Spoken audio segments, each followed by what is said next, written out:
If you think team meetings are a waste of time, you are not alone. But what I've learned is that the issue is not the team meeting itself, it's the way they're executed. Keep watching to learn 7 key mistakes that retailers make so that your team meetings are efficient, productive, and valuable to everybody.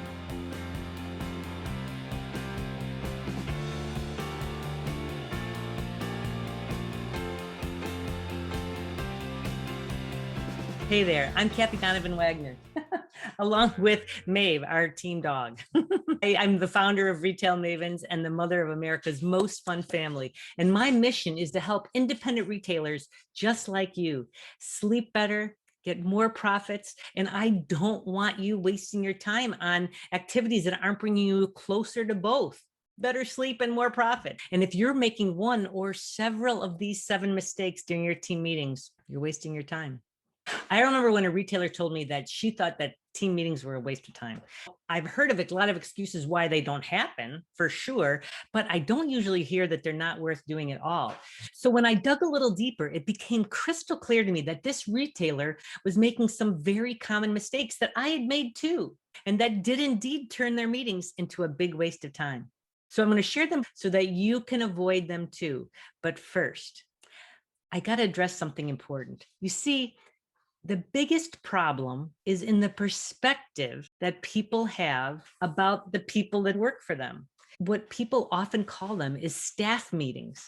The reality is that you don't have a staff. I never had a staff ever. I always had a team. And they were team meetings. But I'll tell you that that doesn't happen to a lot of people. They'll call them staff meetings or employee meetings. It makes such a big difference when you're looking at your employees or your staff as a team. The difference between those 2 words is huge. And trust me, I know that you want a team.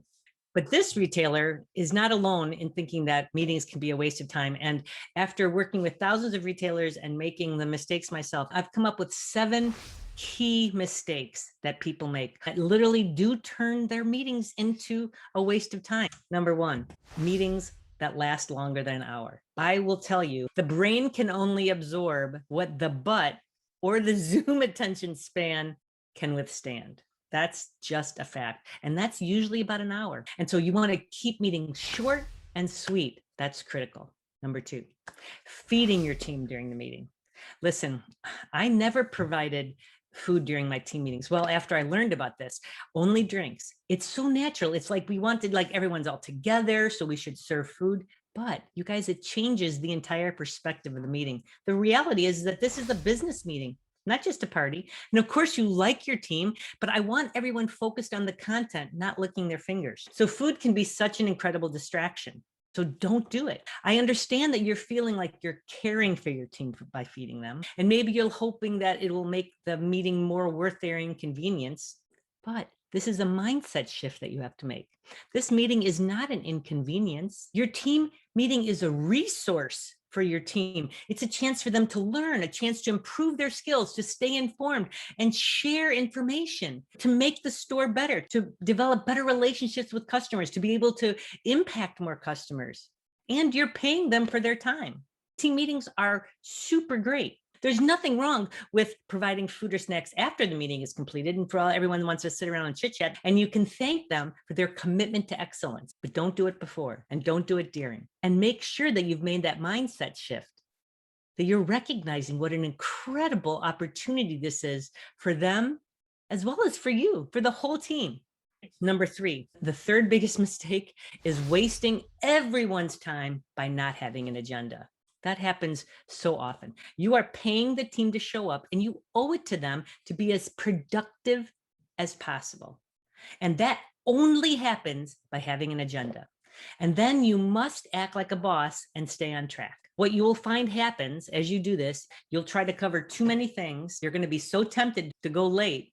But listen, do not break that biggest mistake, which is going longer than an hour. Number 4, don't make the mistake of wasting meeting time by not having a parking lot.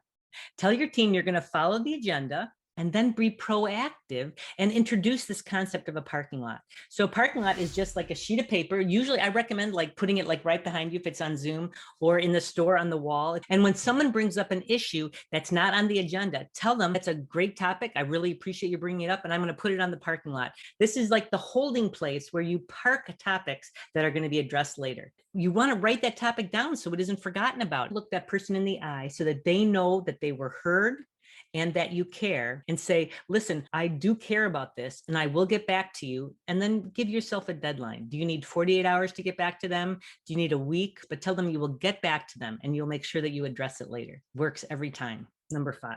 The 5th biggest mistake is trying to cover too much information, being disrespectful by running over the allotted time. Not like I've made that mistake before. It's such a common mistake. You'll find that when you hold regular team meetings, you will know how much content can be covered in that time period. Because you're holding them regularly, you'll know that you can also cover the additional information next time. That's the solution to this, is doing these meetings regularly. It's so disrespectful to them to say that the meeting is going to end at 9 and then go longer. Listen, I personally had such an issue with this that what I used to do is I used to schedule my team meetings to be from 9 until 10 and store opened at 10. So they had to end at 10. That really worked for me. Maybe that would work for you. Number 6, the 6th biggest mistake is allowing the team meeting to turn into a group whining session. You got to put your foot down and tell the team that this is just not allowed. Telling them that you care about them and I respect your time and attention. When you have concerns, I do want to know about them. You're going to put them in the parking lot. You want to remind them that the purpose of this team meeting is to be a resource for all of us.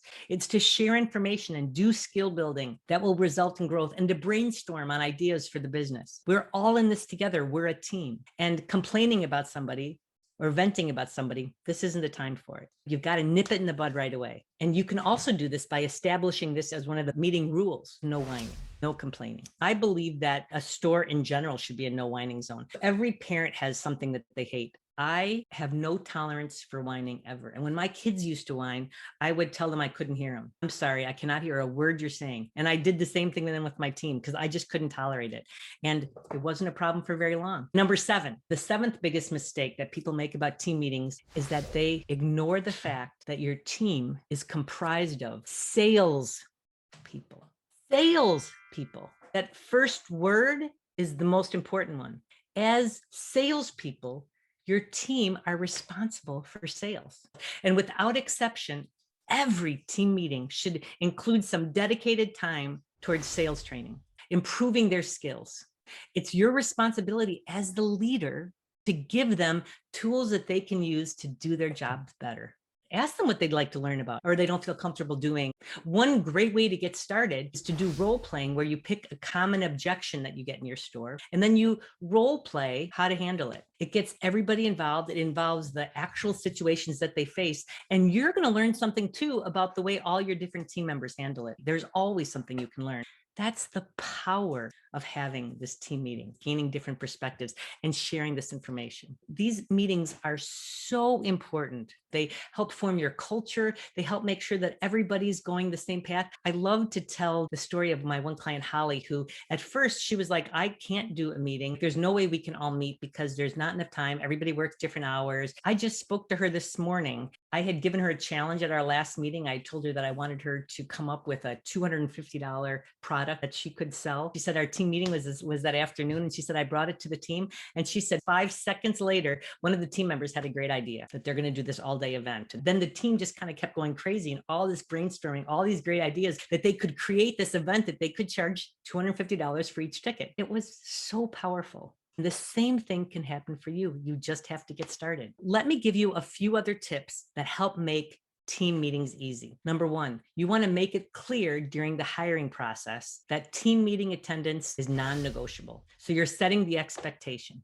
The second thing is to make it easy for them to attend by listing out the team meetings a year in advance. Yes, that's right. Or at least 4 months out, because you want to reduce any objection. Finally, make your meetings fun.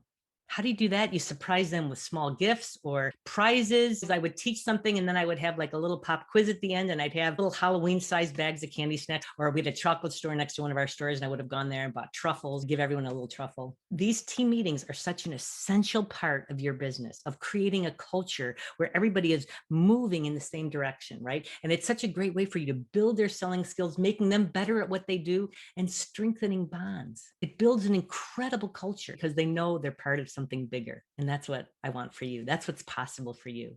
Hey, listen, if you have any other questions about how to do this successfully, put your questions below. You owe it to yourself to commit to regular team meetings and making them fun and worthwhile for everybody. So let me know in the comments which of these 7 mistakes you've been making, and if you're ready to turn team meetings into a productive, fun, valuable, inspiring event from now on. And then check out the description below where are other helpful resources, and make sure you subscribe because we're going to keep sharing more tips and tools and strategies to help you improve your profits, get better sleep, and become a richer retailer.